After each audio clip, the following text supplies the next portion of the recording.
Can you hear me? The views expressed and the opinions given by the individual host and guest do not necessarily reflect those of this station, the station's network, any other affiliates under this network, or its sponsors. Unless they do, and then we'll totally take credit for them, because this is radio, and that's how we roll. Here we go. News, sports, comedy, politics, everything you would expect in a morning show. Faster than the fastest nightmare. Brighter than the dullest dream. Right here. Right now. The Morning Show with Uncle Bill. Grab your coffee and hang on. For the next 2 hours, the unexpected will haunt you, entertain you, and drive you absolutely insane. So let's get started. Here's Uncle Bill.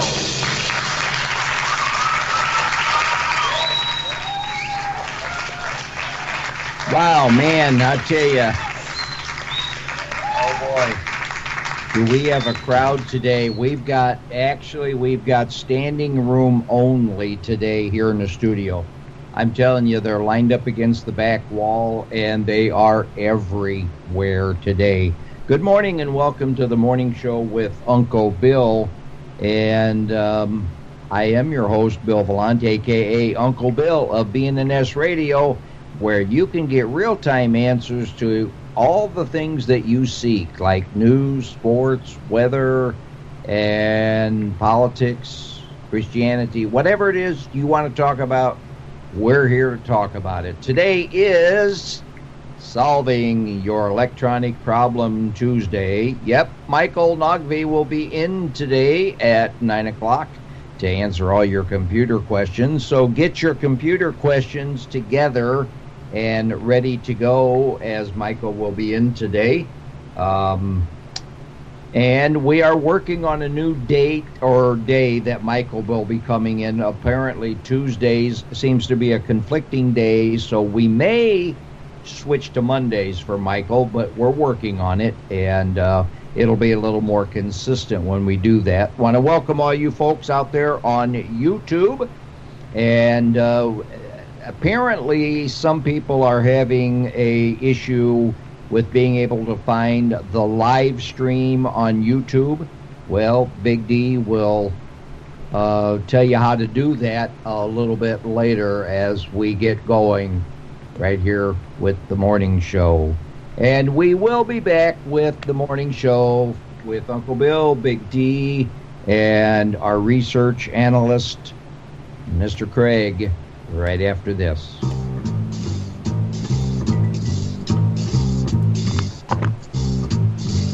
Joy, joy in the journey. Joy, joy in the day. Joy, joy in the journey. Hey, I wanna sing and shout. The Lord is on his way. There is joy, oh joy, joy in the journey. Oh, joy, joy, oh joy, and joy shout in the day. Oh, there is joy, joy in the journey. Hey, we're gonna sing and shout. The Lord is on his way. About it, well, the Lord will soon be here to take away our mourning and wipe away our tears. Oh, we'll pass away, a new life will begin. God will come from heaven to live with us again. Oh, there is joy, oh, joy, joy in the journey. Oh, there's joy in the day. There is joy, joy in the journey. Hey, we're gonna sing and shout. The Lord is on his way.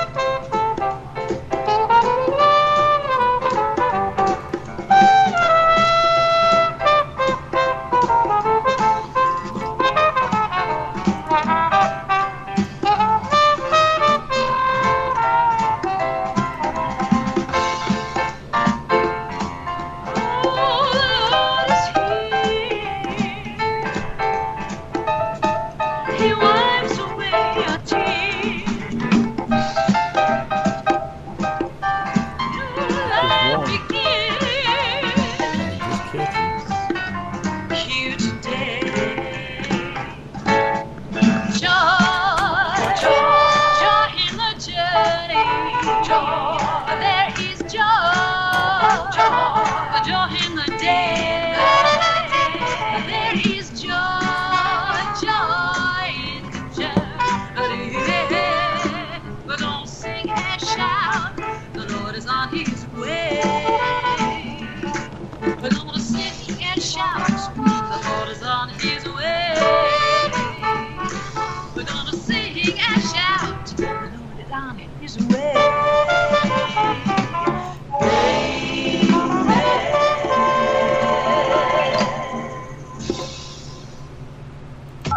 Uncle Bill would like to apologize in advance for whatever he may say tomorrow.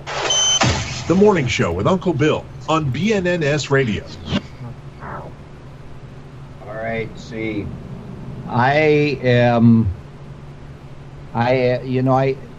play that little bumper every morning that I would like to apologize in advance for what I may have said or may say tomorrow, meaning today. So apparently yesterday I said something to offend Alec Baldwin. Yes, the real Alec Baldwin.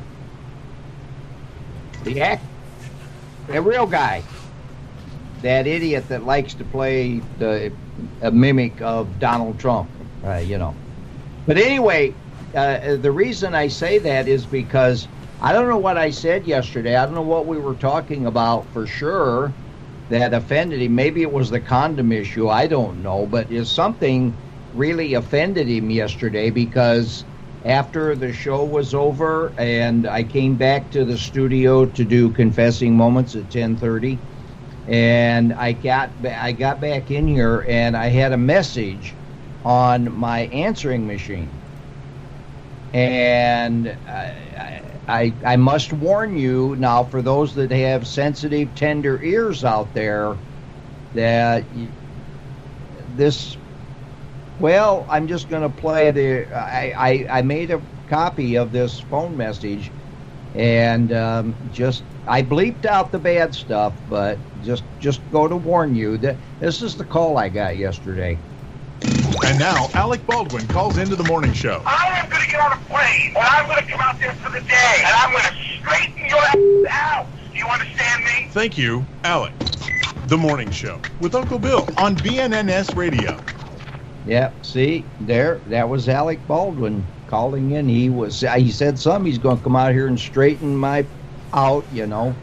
And so I don't know what I said to offend, but that's what it's all about. That's what we like to do here on the Morning Show is we don't want to offend people, but, you know, sometimes we say things that you may or may not agree with. So, Alan, if you're listening this morning, I suggest that you give us a call and talk to us sanely on the show, because you know you can do that too. If you have an issue with what we're talking about here, you always have the option of calling in by calling 815-544-2967.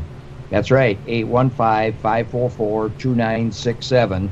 We'll get you on the air. And just as a reminder, Michael will be in at 9 o'clock to answer your computer questions. So if you have any computer questions this morning, be sure you get them written down or have them sent to me in an email or just in the chat box even. If you're on the live stream, I hope you have a way to keep in touch with the chat box as well, because it appears that our chat box membership has dropped, I think, because a lot of people have gone over to YouTube and watched. But hang on a minute.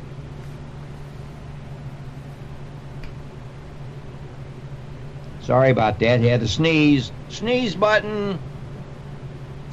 Anyway, today is the 11th day of July 2017, and we are getting closer and closer to the Boone County Fair. Scotty McCreery will be our main attraction this year. And, of course, you all know Scotty won the 10th season of American Idol, and he'll be here to entertain at the Boone County Fair. And Boone County Fair is one of the top 3 fairs in the state of Illinois, and we made the top 10 in the entire nation, actually, for county fairs. So make plans to be here, and again, that runs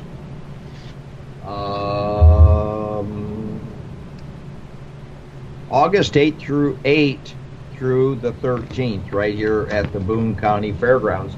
And we will keep you updated as to the activities that's going on at the Boone County Fair as they develop. Now, there was some conversation a little bit that maybe we might do some live interviews out there. I don't know if it's going to happen or not. My street reporter, my street roving reporter may or may not be in to do some live broadcast from the fair as we proceed. So right now in Belvedere, we have light fog and overcast skies, and we're sitting right at 70 degrees, and it feels like 70 degrees. Winds are south at 2 miles per hour, 93% humidity, so bring a knife with you because you need it to cut through this morning on your way here. For today, we can expect some isolated thunderstorms throughout the day.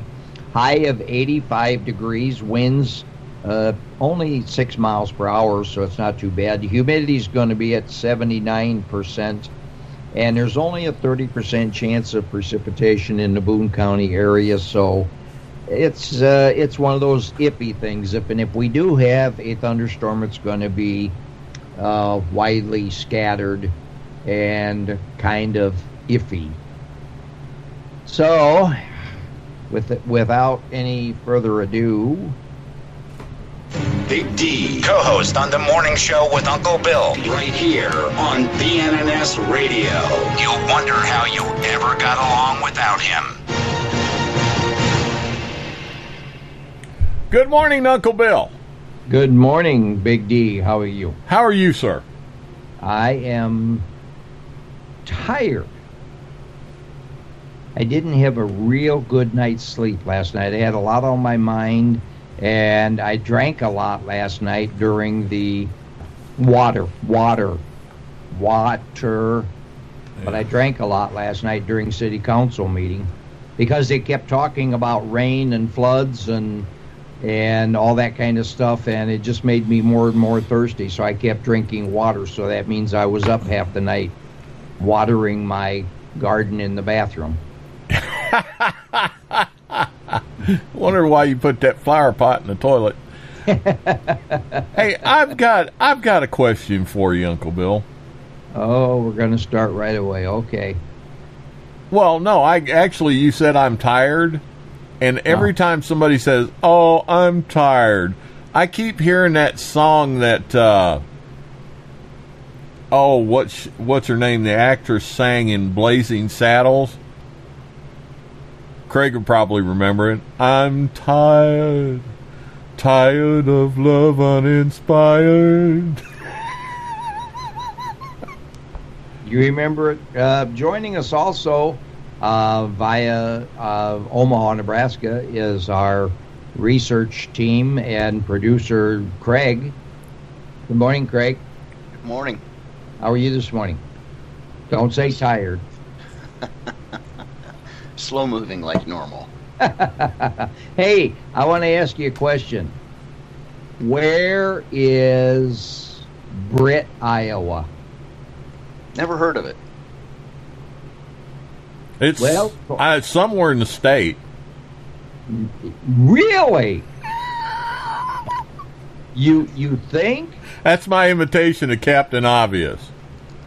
Well, according to the U.S. National Weather Service in Des Moines, now I don't know if that's a clue, but Britt, Iowa last night had 70 to 80 mile an hour winds and golf ball size hail, and they took a picture of a cornfield, and this corn was 5 to 6 feet tall, and it literally got pulverized. This field looked like somebody went through there with a sickle bar mower and just leveled all the corn. So now it's a field full of cream corn. Yeah. Some farmers going to be hurting really bad when it comes harvest time. Britt, Iowa is just west of Mason City, which is south of Minneapolis. So it is So it's actually north central. North Central, yeah. Okay. Well, they had some hellacious storms go through there last night. 80-mile-an-hour winds leveled out a cornfield. Whew! Never made it here to Belvedere, though. Well, might have went north of us. I don't know. So how's Craig doing this morning other than slow? That's how I'm doing. Yeah, well. I took morning meds, so I'll be moving faster in a bit. Well, I want to clarify one thing that we brought up yesterday on the show, and that is that the message that has been being sent all over Facebook is do not accept a friend message from Jaden K. Smith, as he will hack your machine and all of your contacts. That has been proven to be a scam. It's fake. A message making its way around Facebook warning users not to accept a friend request is a hoax, according to multiple media outlets. The message tells users not to accept a friend request from a person named Jaden K. Smith, claiming that the user is a hacker. The message goes on to tell the user to forward the message to all of their friends, saying that if one of your friends accepts the request, you will also be hacked. As debunking sites like Snoops points out, this is just the latest variation of a long-running hacker hoax. While the message is a hoax, it's still important to be careful about accepting friend requests from people you do not know. And unless you, I strongly agree with that last thing, unless you absolutely know the individual or you know them to be related to or friends with a person that you know, never accept any unsolicited friendship from anybody that you don't know, unless they are linked with somebody you do know. So that clarifies that one. We had that pegged yesterday, although we thought it was a scam rather than just a hoax. But as it turned out, that is false. So when somebody forwards that to you, just pass it off. Oh, hey, what do you think about Mr. Chris Christie's last thing, Big D? We failed to talk about this a week ago. What, where he shut down the beach and then went and stayed on it? Yeah. He overtook that beach house, that big mansion on the beach, and sent everybody on their way and dominated the entire beach with his family. Do you think that clinched the polls for him next time? I pretty much doubt he's got any political career left. Oh, there was all kinds of pictures posted about showing him his little, well, actually it looked like Jabba the Hutt sitting out there on that beach chair. Yeah, did you see the pictures of the kids all throwing water on him until they could push him back in the ocean? Hey, we got a beached whale here. We need help.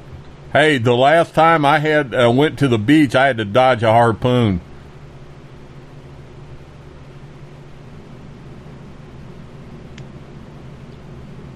Yeah, I don't think he touched too many people's hearts with that maneuver. Here is a common problem in the fact that you see what happens when people get a little bit of power.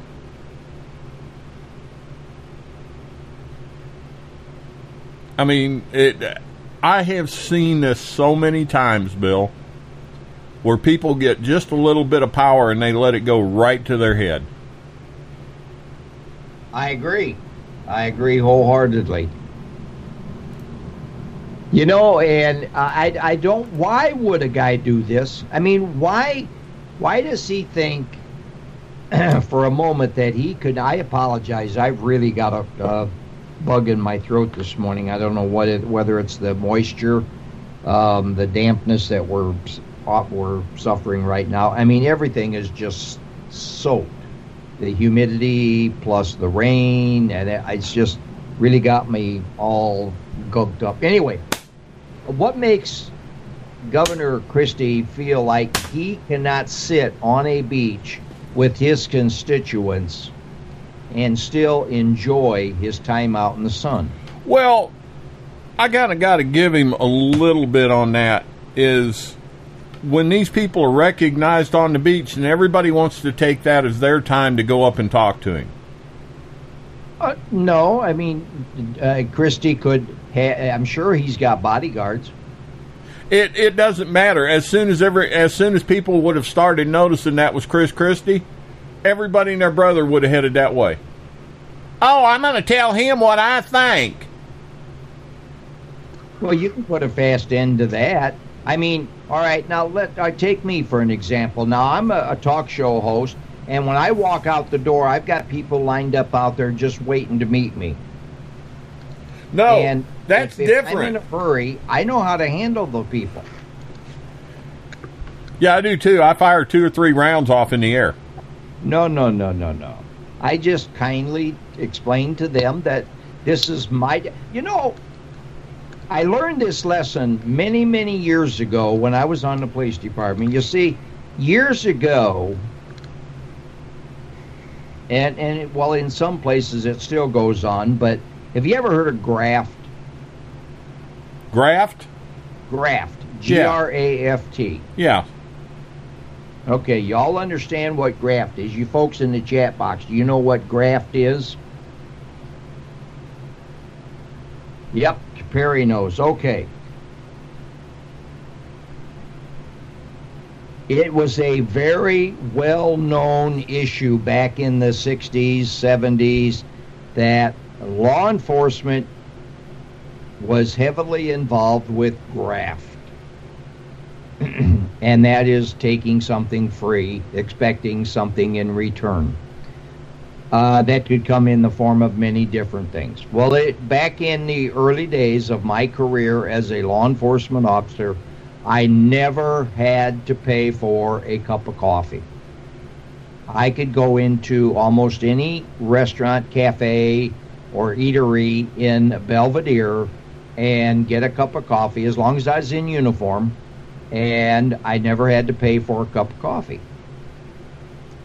And me, being a naive young man at the time, thought that this person was just being kind and appreciating the fact that I was law enforcement, and my being in his business was good for his business, and it also gave protection to his business in a sense, and he just appreciated me being there. So I accepted it, and one day a state trooper came into one of the local restaurants that I was eating at, and the restaurant, out of their kindness, and I happen to know the individuals that owned this restaurant, cafe actually, and they just loved law enforcement officers. And they appreciated the fact that law enforcement back in those days did not get paid a lot of money. And they appreciated them utilizing their facilities for their meals. So a state trooper walks in and he orders a simple meal, and when the bill came time to be paid, he called for the bill, and they said, "No, sir, it's on us. We appreciate you coming in." "Nope, He said, I wish to pay my bill. No, it's not necessary, sir. We do appreciate you coming in. We like law enforcement. They had a little chat back and forth. And he says, no, sir. He says, if you're out there on the street and I catch you blowing a stop sign or speeding or something like that, I'm going to have to give you a ticket. And I don't want anything to influence my decision on whether or not I'm going to issue you a ticket based on the fact that you're giving me a free meal. Therefore, he refused and would not leave. And even if they didn't want him to pay, he left a $5 bill or whatever it was at the time. He left it on the counter. And oftentimes we would do the same thing. People would give us a free cup of coffee or a free sandwich, but we would leave an equivalent amount of money, usually on the counter, and which would cover our tip. So we paid for our meal, but it went to the waitress that waited on us, and that sort of thing is how we basically handled it, even though the cafe. So I really don't remember where I was going with all that. I can.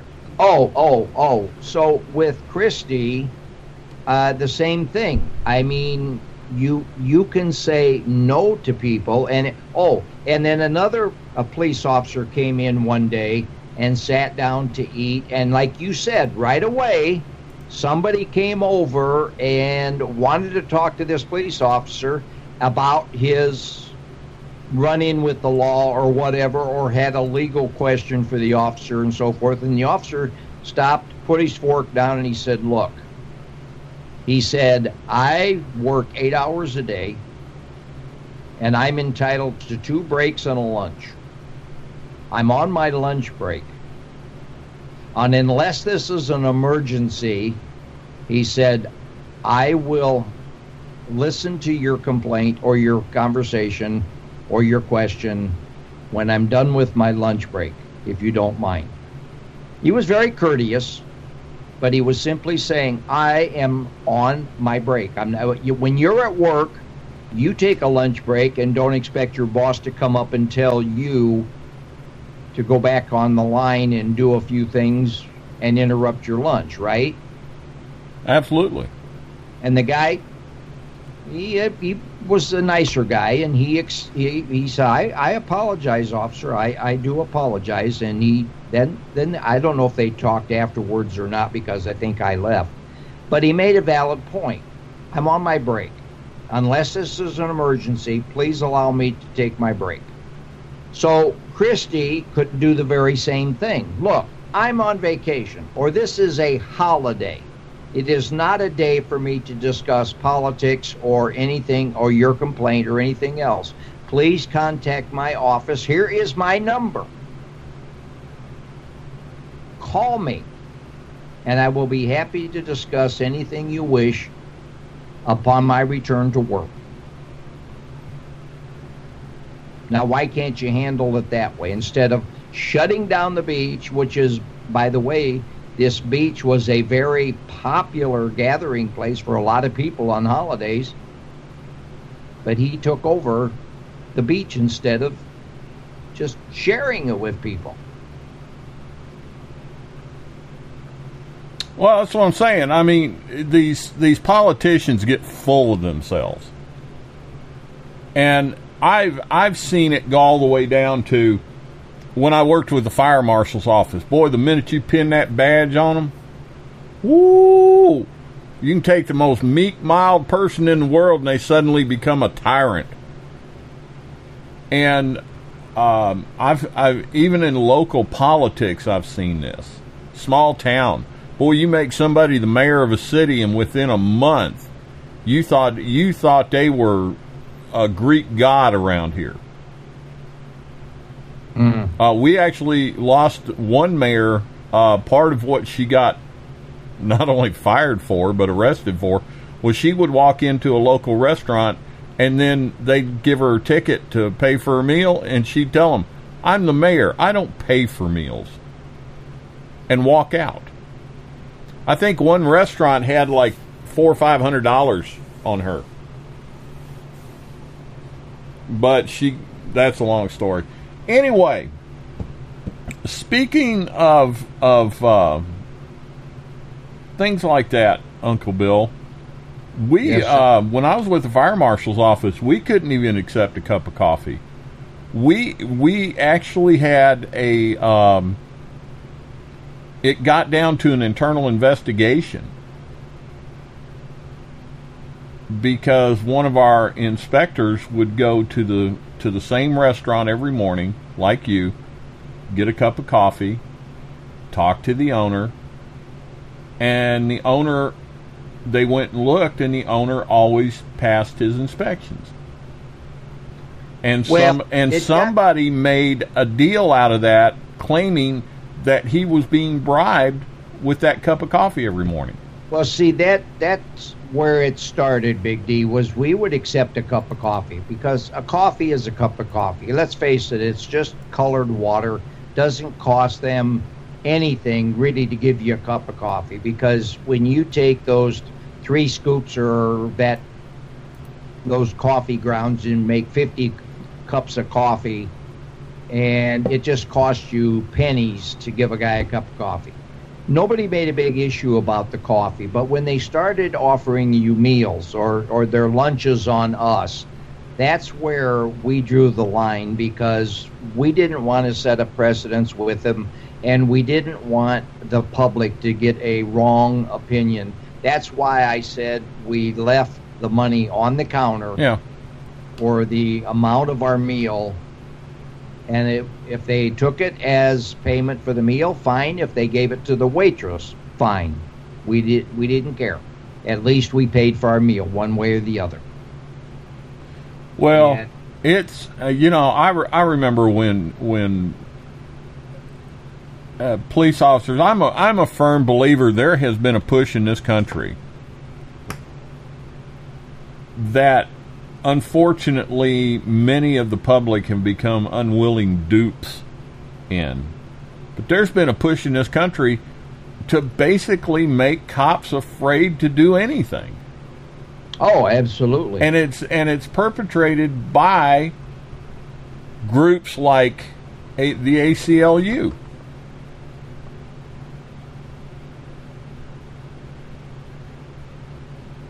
Groups by the Southern Poverty Law Center. And I think if some little research is being done, there's a little bit being collected on the back end of certain, shall we say, less than legal things going on. I don't trust these groups. Well, I know there needed to be some control come down on it, because I do know some things that went on here in Belvedere when I first started on the force, and even more so in the city of Chicago. I mean, you all know about Chicago graft. And how many times have you heard the phrase, when a truck driver gets pulled over by a state trooper, police officer, or whatever, when they hand their driver's license to the police officer, there's a $20 bill stuck to the back of it? Oh, How many times have you heard that? Yeah. Wasn't it at one time, Chicago police officers, their graft was figured into their retirement pay, wasn't it? Oh, absolutely, because, it was very common known practice in Chicago that if the trucker got pulled over, and why they picked on truckers, I don't know. I really don't know. Whether they felt truckers had more money than the average Joe, I don't know.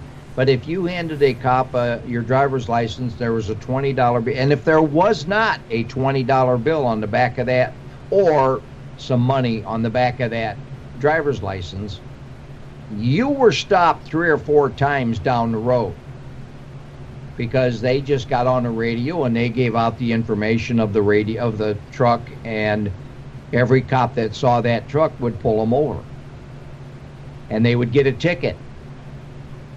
It would not be unusual for a driver who refused to bribe a police officer to drive out of the city of Chicago with 3 or 4 tickets under his belt, so to speak. Yeah, we used to have towns here in Georgia and in the South, and I know it went on up in the North too. Small towns where you get a ticket, and you could just give the money to the police officer, and he'd take care of it. Well, my dad, and I can tell this story because it happened a long time ago, but my dad was on his way up here to see me up here in Belvedere one time. And he got stopped in a local small little town. I'm not going to name the town, but he got stopped in a small town. And when he got pulled over and he walked up and asked for his driver's license, my dad said he deliberately took his time looking through his wallet for his driver's license because my picture was in there in uniform. And he was hoping the officer would see that picture. And sure enough, well, anyway, he wrote the ticket and he asked for the bond. And at that time, we either had to produce an insurance card, because I don't know if you had it down south, but at one point you could post your insurance as a bond and or your driver's license, or pay cash for your driver's license. And but anyway, Dad was fussing, and he says, I know I've got a bond card in here. And finally he says, oh, here, just take this. He says, my son's up north doing the same thing. And the officer said, what? And he says, yeah, my son's a cop up in Belvedere. He said, and he's doing the same thing. So I'm not, just here. And the officer handed him back his driver's license, said, have a good day, sir. And he went back to his car. And I may not be telling the story in a convincing way, but when my dad told the way Dad told the story, there was no doubt in my mind that the officer was going to take the cash and pocket it, never turn the ticket in, because he was from out of state, would never show back up for a trial and or fight the ticket, and the officer would have pocketed the cash. I was positive of it. Well, because the guy got really very nervous all of a sudden, and he just, just forget it, sir. You're a nice guy. Take your driver's license and blah, blah, blah. Have a nice day. Well, this I call it fake hatred for cops, because the same people that will badmouth cops, if somebody attacks them, the first person they do is they call the police. Yeah. And in Katy, Texas, at Katy Mills Mall, this is how stupid it's getting. A young gentleman working for the Great American Cookie Company had a police officer come in and get a brownie. And so the kid, out of his pocket, told the cop, said, it's on us, don't worry about it. The very next customer in line apparently waited for the cop to leave, walked up, and as soon as the kid said, may I help you, the customer looked at the kid and said, well, are you going to pay for mine too? And when the kid said, no, sir, that's a police officer, he serves the community, the guy got very irate and even tried to attack the kid. The kid just backed off, didn't do anything. This incident has caused this young man to be suspended for a week by the Great American Cookie Company. Now, according to officials with corporate, they're trying to reach out to the family to make amends. But the kid has said in an interview, I'd do it again. So this vehement hatred I don't think it was some. I think they were angry because the cop got a freebie and they didn't. Well, I think you're seeing, and you're seeing evidence of it on Facebook more and more every day now, where people are paying for police officers' meals. They do it kind of anonymously, and a lot of times the officers will get their check from the waitress, and it will be paid, and a note on it, thank you for your service, or whatever. And I mean, soldiers too are getting more and more of that. So people don't consider it as graft anymore, other than showing their sincere appreciation. Yes, Craig? Since you were an officer, when you would be driving back here to Omaha or any place else, if you got pulled over, don't you carry a badge inside your wallet? Yep. So if you got pulled over and you whipped your wallet open to get a driver's license, wouldn't the cop see it? Yep. Did that ever help you? Nope. Let me rephrase that. Yes and no. I have had incidents where police officers have seen the badge. It happened to me on my way to Geneva, Illinois one time. And we were driving in, I had one of those G20 Chevy vans, one of those, remember that big van I had, Craig, that was all decked out, with the fancy lights in the seats and the... Yeah, I sure do.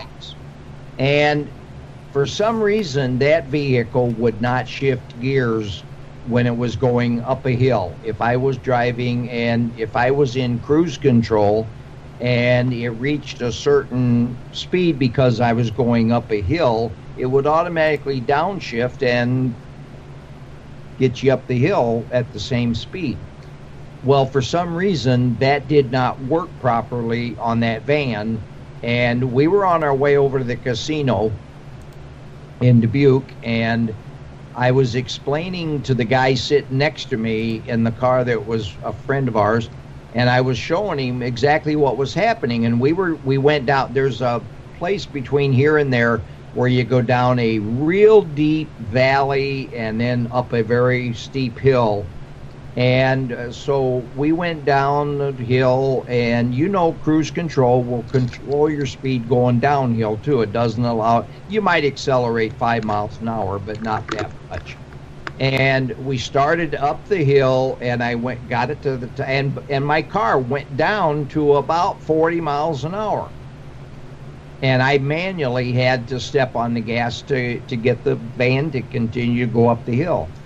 And we were talking about it, and I looked up in my rearview mirror, and sure enough, a blip, blip, blip, here comes the red and blue lights. And I'm going, what the heck? So the cop pulls me over, and he pulled the car over behind me. And so the cop comes walking up to the van, and the first thing he does is he sticks his head in. Well, he doesn't actually stick it into the vehicle, but he actually bent over and looked on my dash because he was looking for a radar detector, because back at that time, if you had a radar detector in your vehicle, you were guaranteed a ticket. That was a well-known thing amongst the police business, that if you got a radar detector, you're a speeder and you're going to get a ticket if that's what they're stopping you for. So anyway, I didn't have a radar detector, so he got my information, and of course he saw my badge, and he asked me what the badge was all about, and I told him. So he said that he was going to have to issue me a ticket. And so I'm sitting there in the car, and I begin to fume about this, because I knew, and I had plenty of witnesses in the car that knew that I was not speeding. He said I was doing 80. And so I get out of the car, And I go back to the squad car, and I knocked on the window, and I said, "Officer, do you mind if I get in and sit down?" "Oh, no, not at all, not at all." So I sat down, and I said, "Officer," I said, "let me ask you a question. You know," I said, "I've been a police officer for X number of years." I forget how many years it was at that time. I said, "But I've been an officer it was for a while, you know." And I said, "You know, I've heard every excuse in the book as to people trying to talk their way out of a ticket. And I'm not here to try to talk you out of that ticket. But let me tell you what happened." And I told him exactly what I just told you about my cruise control not working properly. And I said, "There's no way that I was doing 80 miles an hour coming down that hill." And the officer actually said to me, he said, "Well," he said, "I really didn't clock you, but I was pacing you with the vehicle behind you. I thought you two were together." I said, "No, I have no clue who he is at all. I've never seen the guy before in my life." And the officer thought about it for a minute, and then he finally says, "Oh, crap." He says, "All right, I'm just going to write you a warning." But he said, "But I'm also going to have to write the guy behind you a warning, too, because I can't let you off with a warning." And I'm thinking, why not? Because he's not going to know what you do with me, just as I'm not going to know what you do with him. So anyway, I got off with a warning because of being a police officer. So yeah, it has helped in a way, but I never really used it as an influence to try and... Because there were times, Craig, when you could use your badge to get into theaters for free. You could get into different things for free if you just show your badge. And I never did do that. Never used my badge to influence my way into anything that the average person had to pay for. Admittedly, though, as you said, if he saw the badge and he chose not to write me a ticket because of it, well, I was greatly appreciative of that, if you know what I mean. Does that answer your question? Yeah. I mean, do you believe that? Why not? Boy, I'm gonna tell you what. Talk about going around the world to answer a question. Well, I guess. Well, I'm just saying that I never used it purposely to influence. However, I didn't hesitate to show it when I was getting my driver's license out either, or I didn't go out of my way to hide it. So I guess, in a way, subconsciously, I was trying to influence the officer from giving me a ticket. I couldn't afford it. I was a young kid that didn't get paid a lot of money. Oh, my God. Hey, speaking of that real quick, and then we'll move on to other stuff. Have the two of you noticed? Hey, since when did you become director of this show? Hey, I got control of the cameras. Oh, okay. Behave. Or all they will see is the logo where your camera is supposed to be. Have you ever noticed, or is it just me, or have people more and more every day not willing to stand up and be counted? We got this situation. Now, I don't know if there's anybody else in line when this guy started to attack this kid for buying this cop a brownie. I can tell you down here where I live, had that crap gone on, there'd have been a problem. He'd have been told to shut the hell up and either buy something or move on. At Luger's Steakhouse in New York. You guys have heard of Luger's, right? Very, very high-end steakhouse. Woman's in there eating a steak. Now, the story says nobody really knows why it happened, But all of a sudden, she jumped up and bit a hunk out of a person's arm. The woman next to her, 50-year-old woman, bit a hunk out of her arm. And then ran out the door. She was extra hungry. Now, my question is, why didn't anybody try to stop her?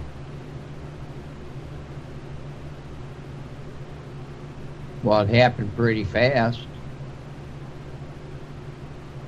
Okay, so nobody can react? Are you and I the only ones trained to react in an instant?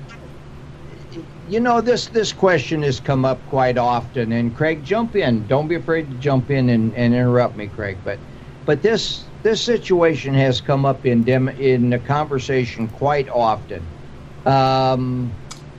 In my 23 years as law enforcement, I had a badge, and I'm going to say this figuratively, but I had a badge to hide behind because I knew that badge protected me. For the most part, back in the days that I was a police officer, that badge meant something. In today's society, the badge doesn't mean anything anymore other than you're the bad guy. Now, as a citizen, as a badge-carrying retired police officer, I could still pull that badge out and show it and intervene. But the probability of people standing up and defending others, all right, take the popular, I don't know how popular, but the popular TV show, What Would You Do? Shows a lot of scenarios where people are in trouble or they lose a wallet or they, you know, the things that they put on to see what people's reactions would be. And they show people that do stand up for other people. However, what they're not showing you is the tons of footage of film or the repeated number of recordings that they've had to scrap because nobody stood up for the individual. I think you're seeing in this society today fewer and fewer people who are willing to stand up for other people simply because they're afraid of getting shot. Or sued.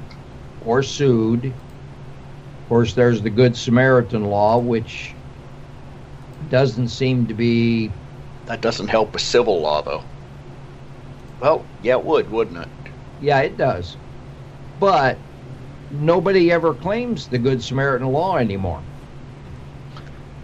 A defense attorney, of course, would bring it up, but, I mean, there's got to be good intentions there. But, you know, I mean, the Good Samaritan law basically is misunderstood, too, because the Good Samaritan law was basically put into effect that if you attempt to aid somebody that's in trouble medically, you cannot be sued.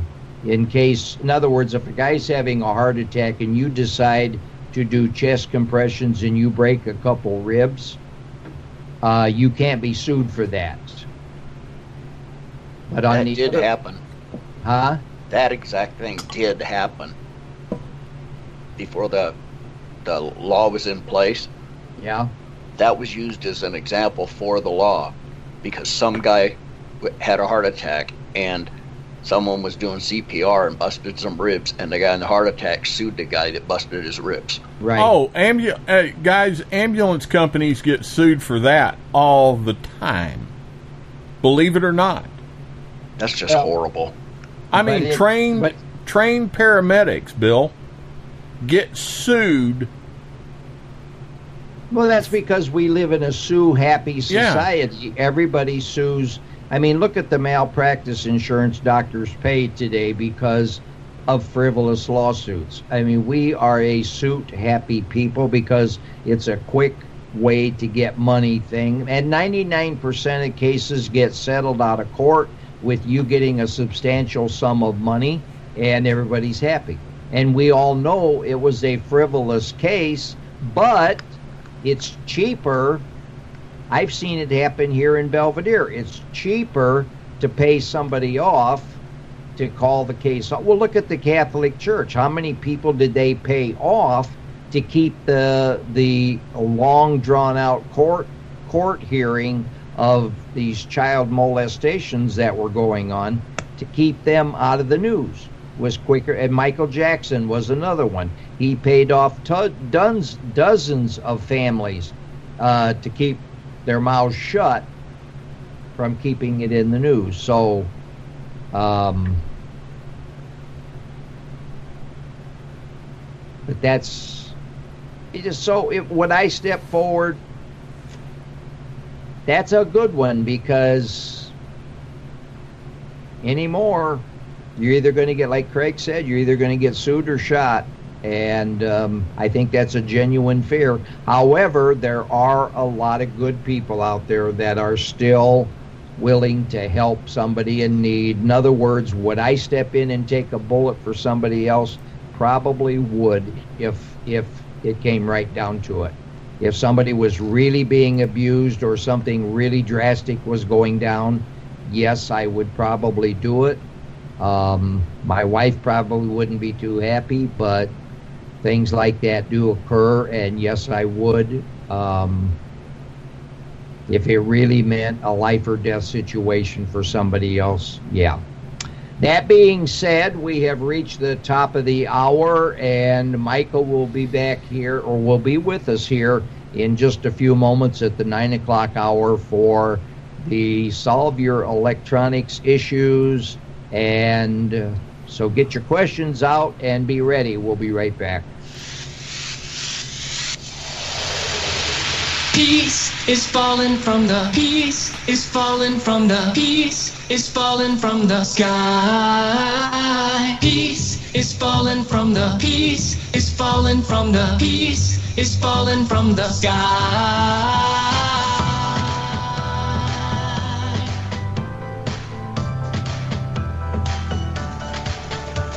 The trouble here below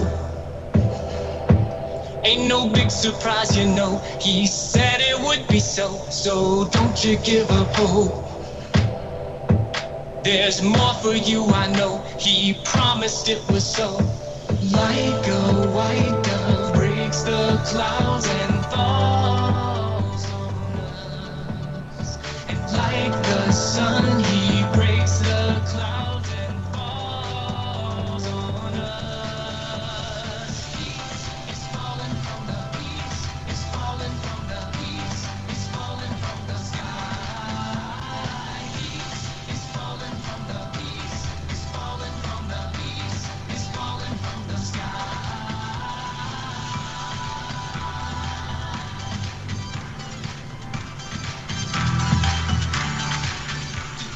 Trouble comes and goes. Get through it, then you'll know the whole story's not been told. So don't you give up hope. There's more for you, I know. He promised it was so. He promised it was so. He promised it was so. Not like peace, we know it's so much stronger. Don't let your heart be so afraid any longer. Not like peace, we know it's so much stronger. So much stronger. Hold on. Don't let your heart be so afraid any longer. Come on. Yeah, trouble comes and goes, but I feel peace falling. Pushing me to stand like I'm 10 feet taller. Battles all around, so I plan on solid ground. When I hear a trumpet sound, then it get me all in.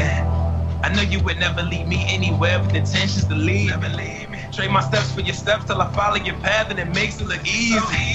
But the truth is it ain't no. When they throw shade, I'm ignoring the paint coat. Put this armor on, and I'm modeling your form. Really, I have every storm pressing on in my raincoat. You promised you would never leave me lonely. And so my peace comes from you and you only. Peace is falling from the peace, is falling from the peace, is falling from the Feel it? sky. I hear it. Peace is falling from the Just for you. peace,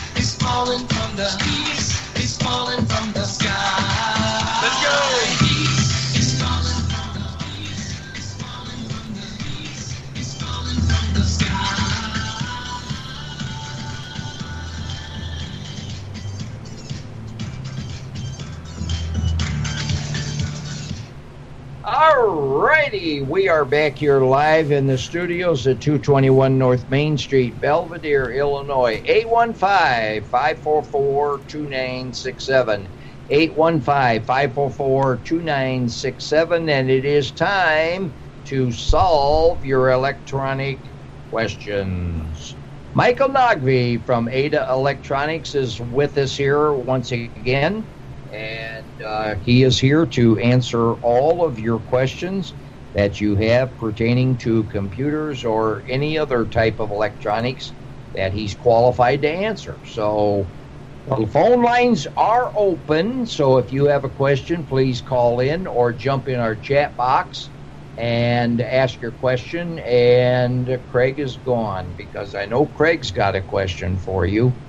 And Michael, you've been gone a while, and anything new in computing world that you care to share at the moment?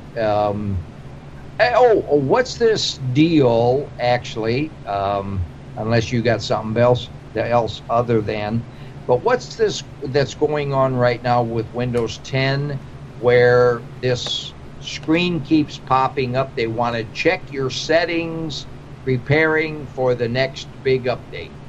What it means is that your computer did an update, and your settings, in other words, those are privacy settings that it's asking you about. And basically what they cover is they cover the amount of information that you're willing to share with Microsoft from your computer in order for them to further develop. But if you look at it, some of them are related to advertising.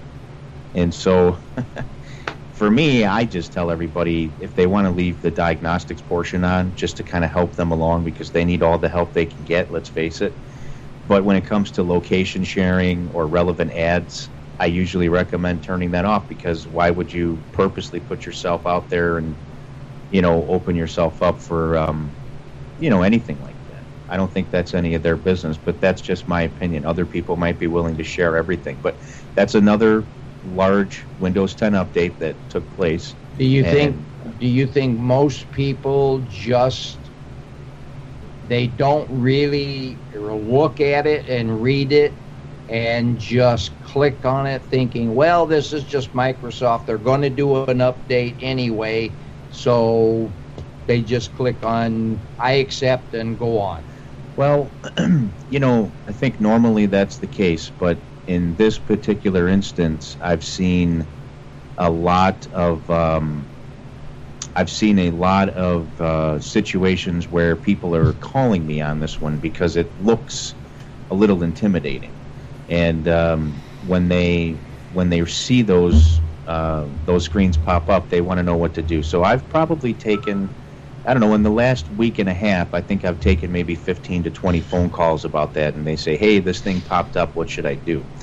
So this one I'm getting more calls on than usual, and there was just some scary stuff if you look at it. Again, when people see the privacy thing, there, a lot of different things will come to mind about fraud or information sharing, and they want to keep everything as secure as they can with the internet being what it is nowadays. So this one's generated more calls than usual. Okay.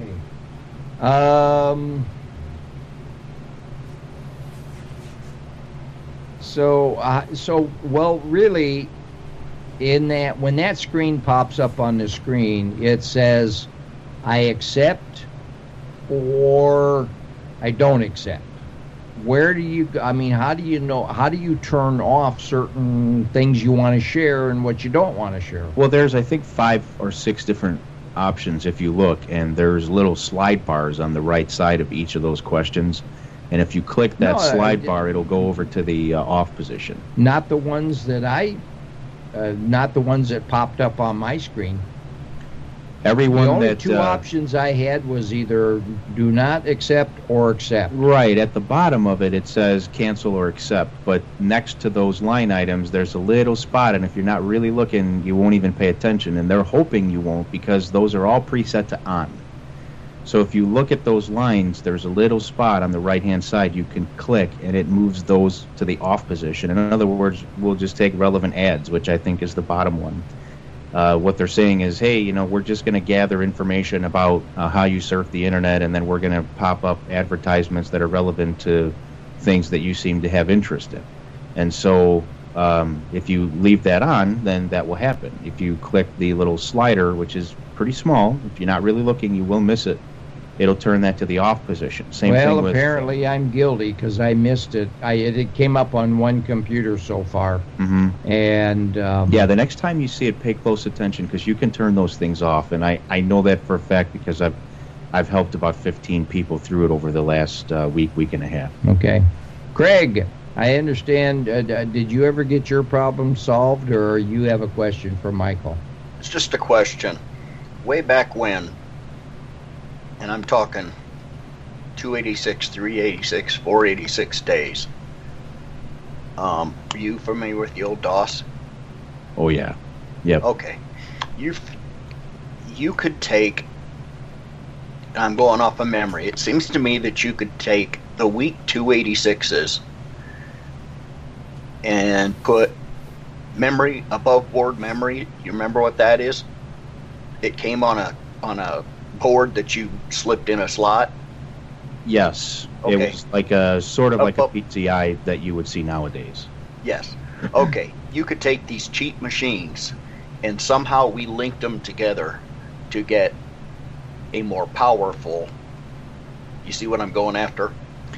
Yeah, it's difficult nowadays, and Bill kind of prelimed me on this question when I met him for lunch a week or so ago, and I think if I understood him correctly, so I'll just kind of explain what he had said to me, or at least the way I digested it, is that you've got a couple of machines, say 2 or 3 machines that are of different ages, one being pretty old, one being kind of old, and one being a little newer, and you're trying to find a way to get all of them to run in a chain utilizing the most powerful hardware of the 3, so that you'll have access to all of your data from all of the machines, but not having to wait on the slowest one in the bunch, so to speak. Am I correct?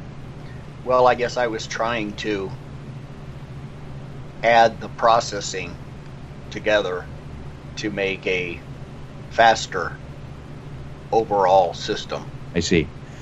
If there's a way to do that, Craig, and I'm not afraid to tell you I don't know. The only thing I can think of is that if it's the performance part of it that's really important to you, the rebuttal that I would have is that now that everything is Windows based and operates with drivers, it would be quite difficult to, for example, tell me on your oldest machine, is it just DOS based, or is it Windows 98 or 95 or XP, and then is your newest machine Windows 10, I'm assuming? 98, and I think one of them might be Windows 7.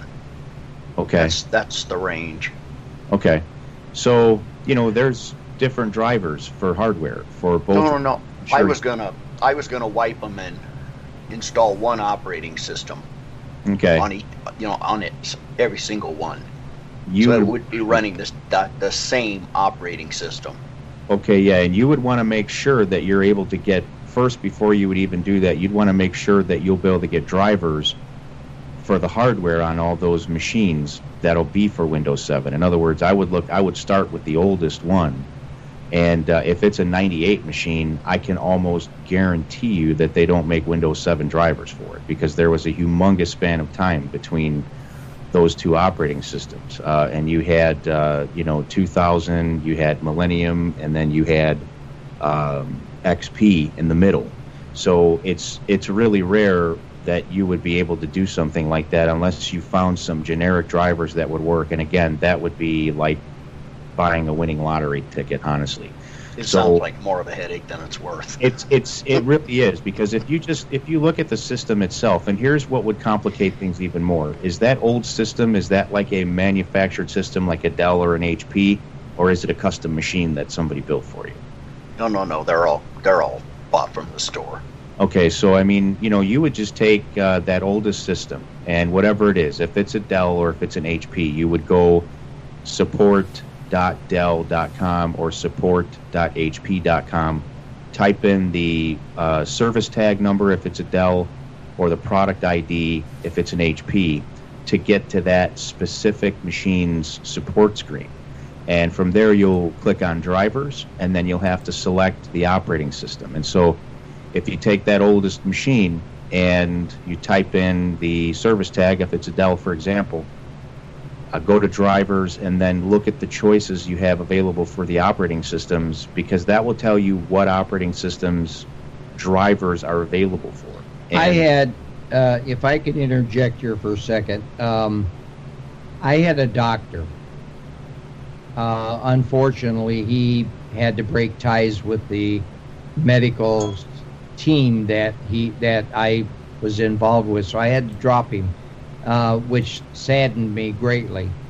But he, at one time, told me when I was still recovering from my cancer, and we get together, for the first half hour of my doctor visit was all talking about computers.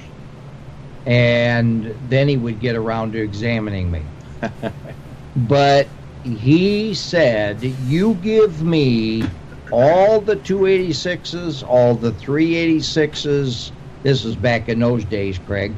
Will you give me all the 385s, whatever, give me the 386s, and I will make them run faster than anything on the market today. And he did. He was running his entire office off of what everybody was throwing in the garbage and using as boat anchors, these 386s, 286s, because he was running Linux. And he said Linux does not have the problems that Windows has, doesn't have the problems, and he could make these, and these machines would fly. So what if you go bare bones with Linux? And that's something I've considered. Yeah, and I guess it comes down to, again, which is sort of what you were weighing, is, okay, what's my benefit going to be and what's the workload going to be? And I think it's going to be a lot of work no matter what you do, just because of what you're trying to accomplish with machines that are so widely spread in terms of when they were made. It's going to be difficult. It's going to be difficult no matter how you do it. Now, you can run Linux, you can run Ubuntu, any of those will work on just about any old system, and you can do that. But again, it's different. It's a different work environment. And like, for example, with we'll take Bill's doctor here, for example. If you have software that you're using to operate your business that will run on a more simplistic operating system like one of those, well, they're going to fly, and they're going to. But the thing is that it's typically only they're using it for one purpose, and it's to run this particular piece of software. For all-around computing, it's a much different. There's freeware applications that are made by developers for writing letters or doing spreadsheets or. I think, not to interrupt you here, Michael, but I think what he wants to do is he's got a room that he's called a computer room, which is now a storeroom, but he's going to get it back into a computer room. And I think what he wants to do is to take these old machines and set it up so that he can be with us here on Skype and be able to look up information as we're doing a show. And really, you're not planning on doing anything else with those computers other than that, right? Right. It would be nice to be able to switch between the two, and I think what I'm going to probably end up doing is do just that, is I'm going to have to put a switch. A manual switch that I could go between them. You could do a KVM switch. That would probably be, one of the ways to do it. But if you wanted to run them simultaneously, I mean, your newest computer, how many monitor ports do you have that you have outputs for? I couldn't tell you. I haven't looked at them in several years, to be honest with you. Okay, because if you look at the back of the machine, is it a desktop or a laptop, your newest one? The 3 that I want to do are all desktops, and I know one of them, at one time, I had 2 monitors hooked up to it. Okay, so, one thing, a simple solution, if it's simply about, if I'm understanding this correctly, and it's simply about having the ability to do multitasking with multiple monitors, I would just buy a secondary video card and put it in your newest machine, and you can expand your video output up to, say, 4 monitors. Just like what I'm doing here. Correct. And you can run those in a chain of 1, 2, 3, 4. You can have 4 different things going on at one time. I have that in my home office. I have just 2 monitors hooked up, but that enables me to have my billing system open on one end and my notes on the other, and makes my invoicing easy, and it really makes the big difference. And now I'm not having to overcomplicate things. A video card, you can pick up a decent one to do that for $100 to $200. Slap it in there, install the driver, plug your monitors into that. Simply go into Windows settings and tell it, hey, I want this monitor to be number 1, this one number 2, and then you can have even number 3 or 4. And that'll enable you to, I think, do what you're trying to do without really, getting into a whole lot of difficult scenarios. This would be the easiest thing for you. Okay. All right, I have a question on the chat box. Ask Michael about Morton. Maybe they meant Norton. Or Get Defender. Windows Defender I like way better than Norton because it's free, and it doesn't try to get you to purchase additional things. Not to mention, your machine will run better with Defender. My same old spiel on antiviruses still applies. It hasn't changed. If you're paying for one and you're a home user, you're probably throwing your money away, because in all honesty, I get machines into my office every single day that are loaded with, malicious software, viruses, whatever you want to call it, and they've got all different antiviruses on them. They've got Norton and McAfee and, Nod32 and WebRoot and you name it. So really, antiviruses in general do very little to protect you. They're there for peace of mind. But if you're not careful with what you're doing online, no antivirus is going to be helpful to you. So it doesn't make sense to pay for one. And if you are careful with what you're doing online, again, you really don't need to pay for one. So I think that's what it comes down to. You can throw your money away if you want, and you can buy Norton, you can subscribe to McAfee. I've got clients that are paying anywhere from $30 a year to $100 a year. I don't really know what the big variation is, but they're in by me just as often as people that are running free antiviruses. And I guess the best... Well, I thought you could only run one antivirus on your machine. Well, you can run more than one if you want, but your machine is just... What's going to happen is you don't ever want to do that. But if you do, your machine's going to run like crap, because those 2 antiviruses or 3 antiviruses, I've seen 4 on some machines, are just going to be in an arm wrestling match the whole time. It's sort of like, and I've probably said this on the show before, but if you had 4 alpha male bouncers at the door of a nightclub, they'll spend more time fighting with one another than they would actually doing their job. And that's what happens with antiviruses. They're all present in the same areas, app data folders, system folders, looking for browser extensions, and if they're all in the same place at the same time and they're all consuming the amount of resources that they need to do their job, you've greatly reduced the amount of free resources now that you have on your machine to do stuff that you want to do. What if you have an antivirus on your machine and you turn on Windows Defender? Windows Defender will come up and it will allow you to do manual scans, but it's smart enough to say, hey, I'm not going to be real-time. I'm not going to be a real-time bodyguard here because you've got this other program doing that. And if I do it also, your machine isn't going to run good. So Windows Defender is smart enough to tell you that. And what will happen is if you try to turn it on, it'll let you know, hey, you've got McAfee or you've got Norton. But if you uninstall one of those, and again, uninstalling an antivirus is not as simple as going into Control Panel, and programs and features and uninstalling it, because they will leave things behind. You want to use that particular manufacturer's uninstalled tool, or you want to use something like Revo to remove everything that gets left behind. If you don't, you'll have residual issues beyond the point of removal that you'll have to deal with, and they're a lot harder to deal with at that point. So you want to make sure it's completely taken out the right way using the right tool, and then you want to restart the machine before you were to install another antivirus. So if I'm reading you correctly, then Windows 10 comes with Windows Defender, and that's really all you need. In my opinion, yes. And you know what? I'm sure there's people out there listening that might argue that point, but I've been doing this for 11 years and more, actually, and I've seen computers come in with every antivirus known to man, and they are loaded with malware. And a good way to kind of dumb it down for folks is that the internet is like a filthy.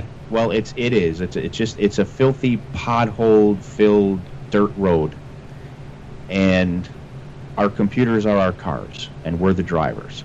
And some of us like to go really slow and try to avoid the potholes and do as little damage as we can. Others floor it and just go and don't care about anything. And you can guess who needs more maintenance and service and cleanup after a couple months. All right, what about, you were talking about antiviruses. Uh-huh. What about Windows Defender and Malwarebytes? Yeah, Malwarebytes is a great program, but the Malwarebytes actually offers a pay version, a full version, which does your real-time shields and your manual scans at your order. If you want it that way, you have to pay for it. And to be honest, again, I'm right back to my point. Why pay for it? You know, it's not going to do any better job if you pay for it than it will if you're using something that's free. So what I do is I'll use Windows Defender because it's free, and it'll do all the real-time shielding that any of the other programs are going to do, basically. And now you run that in conjunction with the free version of Malwarebytes, which of course is useless unless you're running it yourself, because it's not an automated mode if you're not paying for it. But what I recommend to people is, hey, leave your Windows Defender on or leave your Microsoft Security Essentials on, and then on the occasion, maybe every month or every 2 weeks, open up your Malwarebytes, update it, and do a threat scan. If your threat scan, which is quick, by the way, that's why I say do a threat scan, because it's only about 10, 15, 20 minutes. If your threat scan comes up empty and your machine is running well, just stop it there. You're done. See, I did not realize Malwarebytes was not an automatic background running program. Only if you're using the pay version of it. And when you download it now, what I'm starting to not like about it is if you go download it now, they automatically put on this 14-day trial of the pay version. And it's running in the background and it's trying to do its thing, and in the 14 days it just keeps popping up, and it's a salesman. Hey, you're expired. You gotta renew. You gotta do this, that. And some people will look at that and say, oh, I better do this. I better take out my wallet and buy this. So when I put it on a machine, I turn the trial off. I turn it off to where it doesn't start up with Windows. It's a manual thing that you'll do on your own. And again, you can do it that way, but you're paying for it. So really, what's the difference at that point? And I've seen people that I've got clients that have said, hey, I really like that program. I paid for it, and I'm using it as my antivirus. Great, but guess what? They're buying me just as often as they used to be with the same issues. So I don't believe it's giving them any better protection. I mean, there's so many kids out there, Bill, who are going to programming class, and they're learning how to write viruses and how to be deceitful online and how to cause trouble online, that there's no way you're going to keep up with that. You're always, the good guys, like, for example, our antiviruses, our Malwarebytes, Windows Defender, Norton, McAfee, whatever, they're always on the reactionary side of the transaction. The bad guys invent the problem, and then we have to see, okay, this is what happened, this is how it's being done, now we'll create an immunity for it. But while that immunity is being created, there's a whole, slew of things going on that they don't know about yet. So to assume, I'm sorry, go ahead. No, go ahead. To assume that buying any antivirus is going to give you 100% protection, and then being mad if you get a virus because you're paying for an antivirus, is completely ignorant. And anybody who would tell you that there's an antivirus out there that's going to be 100%, coverage is flat out lying to you, or they have no idea what they're talking about. So what is the solution? Isn't it a vicious circle that it all comes around to? Every time somebody creates something to protect a machine, somebody's going to create something to break that cycle. The solution is that there is no solution, and the best antivirus in the world is us being careful with what we do online and being aware and being cautious and almost paranoid to a certain sense. And even if we are, we'll still need a professional to do some maintenance and cleanup on the occasion. It's going to happen. But yes, what you said is 100% true, is that there will really never be, there's always going to be more bad than good online. And there isn't much that you can do about that other than be aware of it. Be aware of it and surf the internet being aware of it, and try not to fall victim to things that look fishy, because if it looks fishy, it probably is. And if you go too far with that, I think I've mentioned I have a lady right here in Belvedere who was scammed for about $10,000 about a month, maybe a month and a half ago. She was online. She got one of these pop-ups that said, call this number, and she did, and they scared the bejesus out of her, and they said, we're going to sell you this. In other words, how did they scare her? Because somebody who's listening is probably going to wonder how they would do that. Well, they pop up with this screen that's fraudulent and phony and lying to you and telling you that you have all these security issues, viruses, identity theft problems, and when you contact the phone number, which they'll claim to be with Microsoft, they'll claim to be with your internet service provider. And how do they know that? Because your IP address will give them the ability to see, oh, this is a Comcast customer, or this is a Mediacom customer, or this is a Frontier customer. And so they'll utilize that to use it against you and put that name on your screen. And when they do, it lends credibility to it. So, of course, when we call, we're thinking, okay, this must be, legitimate. And they'll say, you're in big trouble, and, you're gonna lose all the money in your bank because you're wide open right now. You've got this nasty virus, and right now there's millions of hackers in your computer. I mean, they'll do a lot of things, and as people, we become fearful, and we start to do really dumb stuff. So when we get scared and somebody's telling us this stuff, sometimes people will say, yeah, here's my credit card, or here's my bank account number. And they'll say, I can fix it all right now for $2.99 or $3.99, but I need you to pay me, and then I'll take care of it. Well, if you think about it, if you're going and you're saying, oh, my name's Bill Vallant, and here's my address, and here's my checking account number, and here's the routing number, they've got all the data that they need to drain your bank account. Yep. And that's exactly what they did to her. And it's happened to other clients of mine. But she was probably the worst in terms of the dollar amount. I've had $5,000, $6,000 in the past, but hers was the worst. Yeah. And it made me feel bad for her. But I mean, once that money's gone, it's gone. Your bank can't get it back. Well, I've gotten to the point where I do nothing online. Anybody asks for any kind of information from me, or, I even had, I'm trying to remember what company it was. I think it was a Comcast issue, and I called Comcast, and they wanted, in order for them to address my issue, they needed my account number, my all this, and I'm thinking, wait a minute, I can't imagine why you need all this information. And I told the lady on the line, I said, I am not leaving any of this information with you because I have no clue who you are, and I will call straightforward. And I did, and it turned out to be legitimate, but they were just asking way too much information. It's better that you And were when cautious. I got the client, when I got the agent on the phone, she perfectly understood why I wouldn't leave all that information, because I had no clue who this individual was. And it didn't ask for any personal financial information, but there were still enough information that they could have easily gotten financial information. Sure. And here's the worst part. is a lot of people think they're calling a certain place when they're not, and I think you were aware of that, and that's why you were so cautious. But if you were to just say, okay, my HP computer isn't running well and I'm still under warranty, I'm going to call HP. And what a lot of people do is they jump on Google and they type in HP tech support. Well, I promise you that that whole first page of search returns are not HP tech support. They are fraudulent phone numbers and websites that have been set up to represent themselves as such, so that when you call that number and you think it's HP tech support, you're actually talking to one of these scam outfits. And you won't know the difference because you think Google is telling you the truth. And really, Google is only doing what Google does. You can create a website with certain search terms and meta tags built into it, which will give you a higher return than the actual legitimate site, simply because of the genius behind the web designer. And Google works a certain way.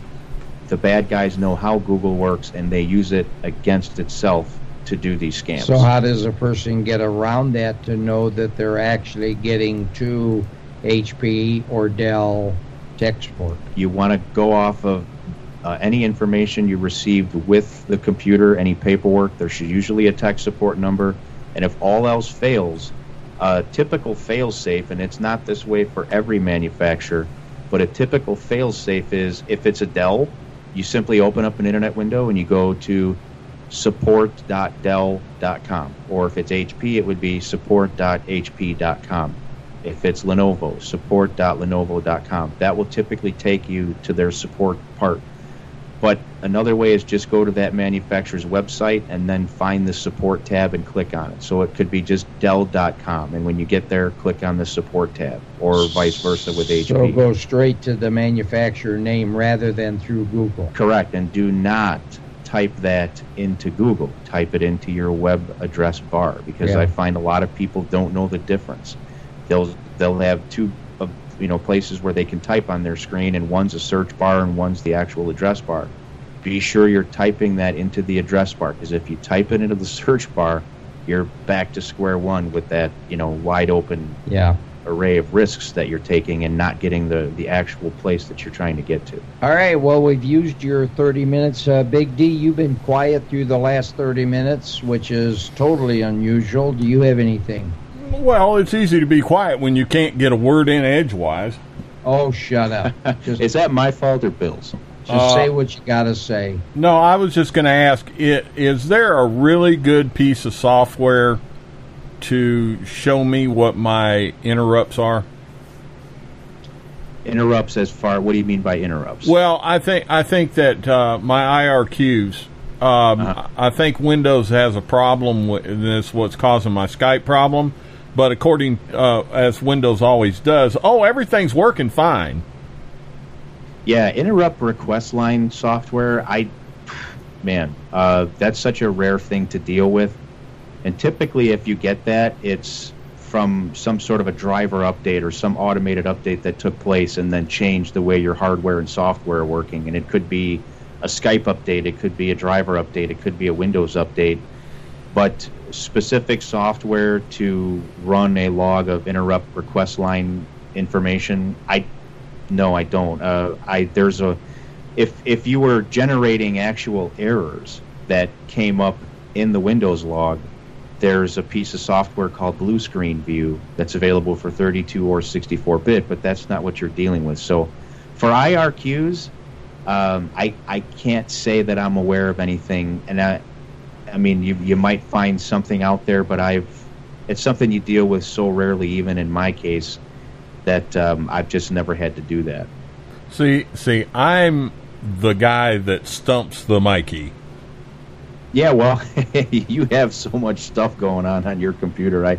I think you would stump just about any computer guy. Well, that's like when the internet was first coming out, and I was with Bell South, and I was a beta tester.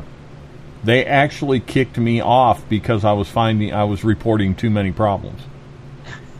They did. They sent me an email and they said, you are finding too many flaws, and they deleted my account.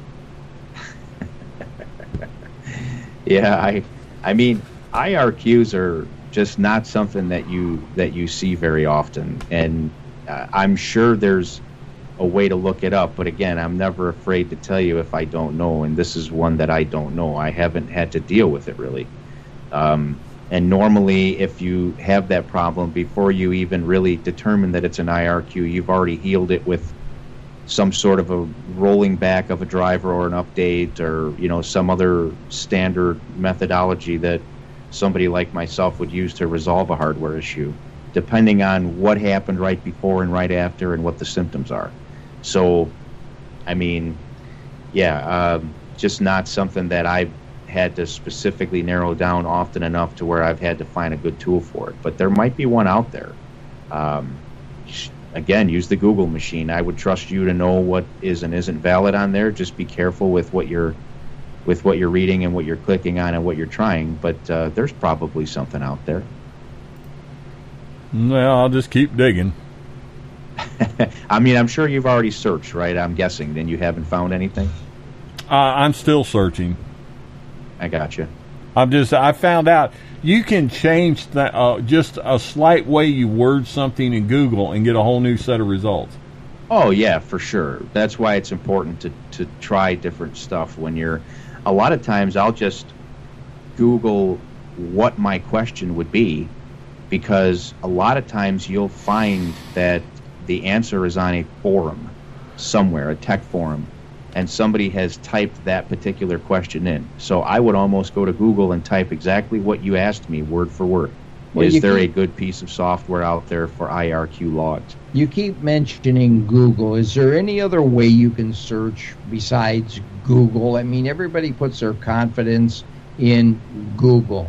Isn't there some other place where you can go to get reliable information? I mean, being Google, everybody uses Google, so that's the most vulnerable point. Well, all the search engines work in very similar ways. The two that I use the most are Google and Bing. And I think the only reason I use Bing is because I accumulate points there in my Microsoft account that I can use to, get gift cards for something or whatever, which I've really never done. I don't even know how many points I have now, but they all work very similar in terms of the way they operate and the way that they give you search returns. A lot of it has to do with just straight typing in language that's on a particular website, or the meta tags that are built into a website, which is not something that the end user actually sees. It's background language that's done in HTML by the developer of that site, which also is brought about by the search engine when it's doing its thing and crawling the web. So they all work very similar. But that said, if you do the same search on 3 or 4 different search engines, you will get some different results. You really will. I think Google is... I use the term a lot because people know what that is. Google's almost become a verb. It's not so much a thing anymore. It's an action. And so I tend to use it so that people understand what I mean, when I'm explaining something to them. But no, there's no really safe way to do it. It doesn't matter what search engine you use. They're all open to the same faults and security holes, which we have to all be very aware of and careful of. Okay, well, we've utilized all of your time, Michael. Not that you're on a payroll schedule or anything like that, but you give us 30 minutes, we've taken 40. So we've taken, and you give us an inch, we'll take a mile. With that being said, your closing remarks and your contact information. Sure. I appreciate you guys having me again today. And my office is located in Poplar Grove, right across from Candlewick Lake. There's a new commercial development there, and I'm in there. Been there 11 years. You can email me, mike@adaelectronics.com. Phone number 815-765-0300, or just look up Ada Electronics on Facebook and Twitter. We're there too. All right, that does it for solving your electronics issues, and we'll be back. I don't know when Mike will be back again, but like I said, we're working on a new schedule, so we will keep you informed. Thanks a lot, Michael, for being here. And that is our edition of Solving Your Electronics Issues with Ada Electronics. We'll be back right after this.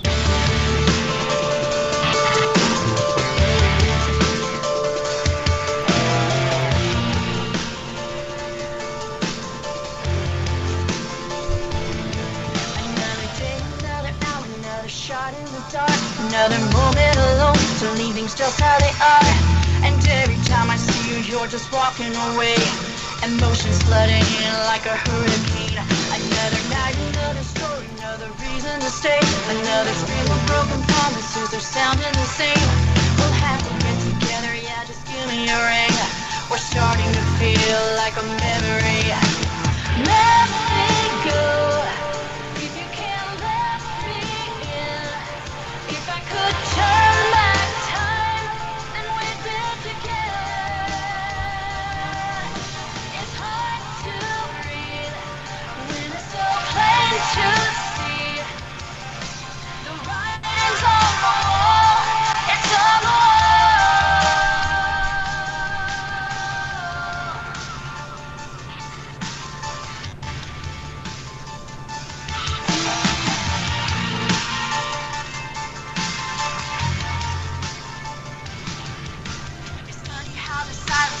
Drown at the rain when it's falling with a rhythm, saying nothing. I wish we get together, we could work this all out. Take it back to the start. Tell me what's it about. I'm looking for a reason, but I'm coming up short. I'm searching for an answer, but I'm feeling more lost. And everything is broken, now we're standing still. Reality changed and it doesn't seem real. Let me go.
All right, we are back here live in our studios at 221 North Main Street. I want to thank Michael from Ada Electronics for coming in for our usual computer show.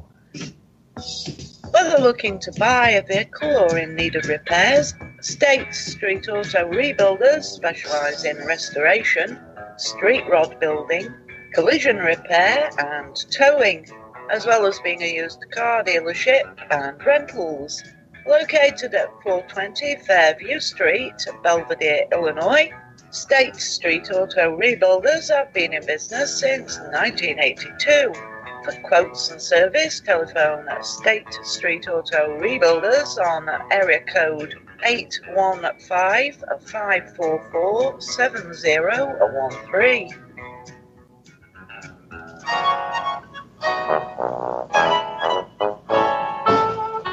Rattle, rattle, thunder, clatter, chug, chug, chug. If this is how your car is sounding, you need to call 815-544-0537. That's right, my friends. Belvedere Auto Clinic, located 301 West Locust Street, Belvedere, Illinois. Call and ask for Tom. He can make your car run like new. That's right. Belvedere's best-kept little secret is Belvedere Auto Clinic. You need to call today, 815-544-0537. Come on, do it now.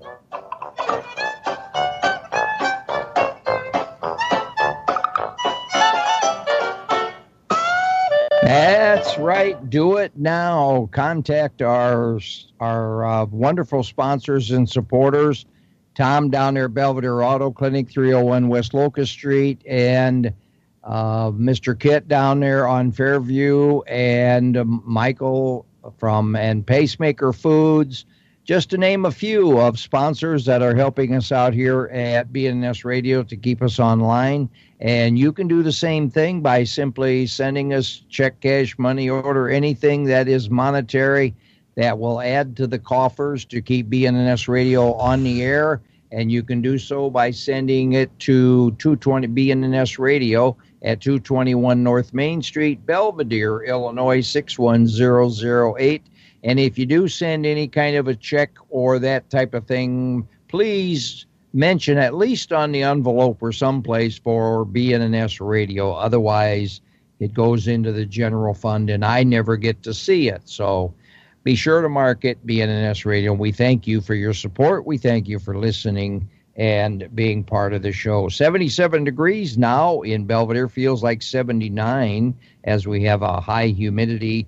Winds are out of the southeast at 6 miles per hour. Still overcast, and we still have remaining that 30% chance of precipitation with some isolated thunderstorms throughout the day. And that's where we stand right now. Big D, what have you got in the news? I came up with a story that would take too long, and we've only got just a little over 10 minutes left in the show. But a whole new thing about James Comey, and we'll try to cover that tomorrow. What have you got for us, Big D? Well, on the technical front, have you ever heard of a car called the Blackbird? Blackbird. No, the only Blackbird I know that came in a pie, and when she cut them open, they began to fly or something like that. Well, this is a car that has been designed by graphics studios. Say who? By graphics studios. This is an actual car. This car can extend up to 4 feet or add up to 10 inches in width. And it's used to, and it drives with the same character. They can actually adjust it to drive pretty much with the same characteristics of most any car. And they use it, and it's mounted with a 3D 360 degree camera. And what they use this for, they can actually overlay any car body over it so that they can use it in movies, they can use it in games. I did read something on that here a while back, several weeks ago. I did read something about that. I've forgotten all about the name or any of that. I do. But when you said they're using it in movies and they can put any kind of a body on it, that reminded me.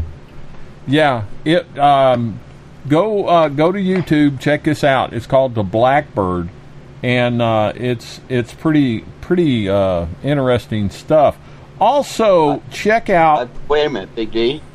Yeah. I pulled it up, and I've got it on the screen. I'll hold it in front of the microphone so you guys can see it. It's a funky looking car. Yeah, but it doesn't have a body on it. Right. Yeah. Right. It looks like an off-road vehicle. But by No body on changing, it. by doing certain setups and changing tires on it, they can actually make it mimic all kinds of cars. It shows it just part way, body panel here, a body panel there, showing just what you're saying. Yeah. It's a neat car. I don't think you'll be buying one anytime soon. I don't think so. Also, if you go on YouTube, look up 8 Extreme Machines. These are machines that are used every day to do jobs. And it just shows you the ingenuity when people need to design something to do a specific job. And it's pretty neat. Also, we meant to tell you the first part of the show and we got off doing something else. If you go to YouTube now and type in BNNS Radio, you will come up to the BNNS Radio channel, and it will tell you when we are live broadcasting. That's BNNS Radio on YouTube. Stephen Hawking has now jumped on to the climate change.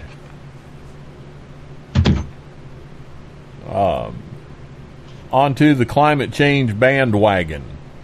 Stephen Hawking now says that the things that Trump is doing will cause the Earth to become another Venus. Why is it always Trump that's doing it? Whatever happened to Mother Nature or other scrupulous individuals? Why is it always Trump that's doing it? Well, here's the thing in a nutshell. It's because Trump is taking away people's slush funds. Right, but Trump did not start global warming, but he's taken all the heat for it. Well, anybody who doesn't go along with global warming is catching the heat for it. We saw that yesterday. The heat something you guys aren't talking about, and the media doesn't talk about it either. You know, this climate thing that he just did over East. He didn't pull out of that because he's tired of climate control. He pulled out of that because we were paying for the majority of it.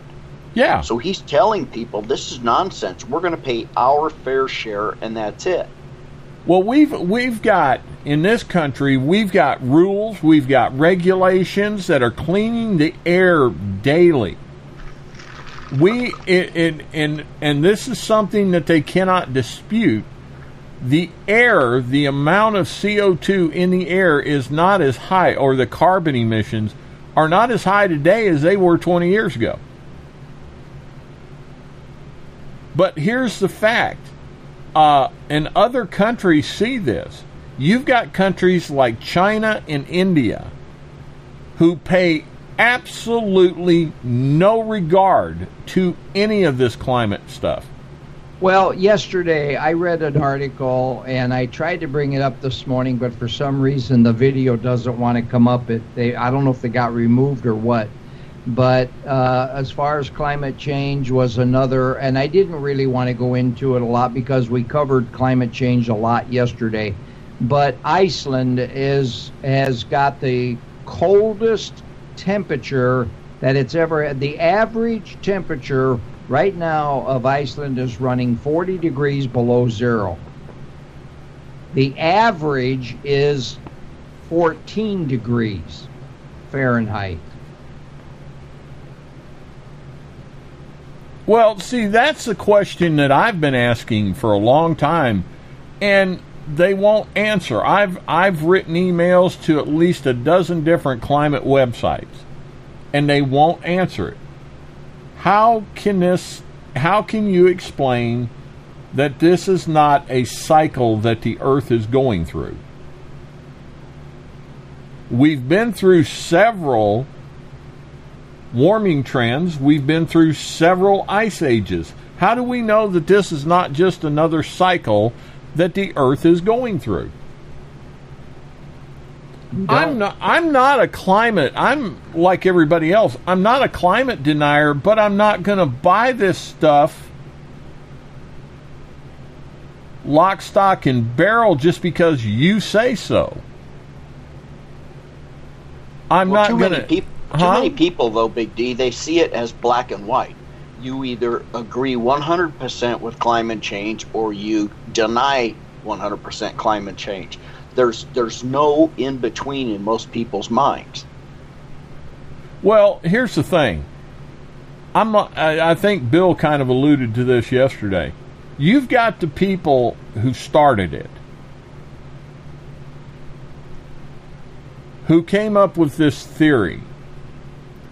You saw businessmen who saw there was a chance to make a ton of money at it. So what difference does it make whether the government pays for it or whether private industry pays for it? And then now you've got the people wanting to make money off of it, pushing it, and then you've got unwilling dupes underneath that think they're being warm and fuzzy. Well, folks, let us remind you again, there is a very plausible saying, the road to hell is paved with good intentions. You have to look at what's going on. Now, if they prove beyond a shadow of a doubt through scientific fact, not consensus, but fact, that there is a global warming problem and man is causing it to accelerate faster than nature, then I'm all for fixing it. But see, that's things that they haven't even come up with ways to fix it. Oh, we need solar panels and wind farms. Well, great. Okay, it's clean energy, and I buy that. But don't start taking thousands of dollars out of my pocket to build this stuff when the facts have come out that does wind farms work? Yes, but they're not producing anywhere near the power we were told they would produce. Not when a wind generator has to be turned by a sustained 45-mile-an-hour wind to produce what it's supposed to. Anyway, that's something for you to look up real quick because we're coming down to the last 2 minutes, Uncle Bill. And also, here's another story for you guys to look into, and we'll talk about probably tomorrow or next week. A Muslim activist has now called for jihad against Trump. All right, well, that does it for this show today. We are down to the last minute and a half, so real quick, I just want to say God bless you. Thanks for being with us today. Thank you to the chatters. Thank you to you folks out there on YouTube. Tell your friends about us. Have a blessed day. God bless you. Thanks, Craig. Thanks, Big D. We'll see you all here tomorrow, where we'll conclude our week here on BNNS Radio. Big D. All right, this has been another 2 hours of the morning show with Uncle Bill, the guy that knows everything, sees everything, and will tell you most of it. Hey, Craig is our crack research staff, and me, Big D, the ever-lovable, cuddly guy who will say something that makes somebody mad. Y'all take care. Get out there, research. Remember, God loves you, so do we. Talk to you later. Bye-bye. You're listening to Belvedere's Network News and Sports Radio, bringing you the best in Internet radio. That's BNNSradio.com. All day, every day. BNNSradio.com.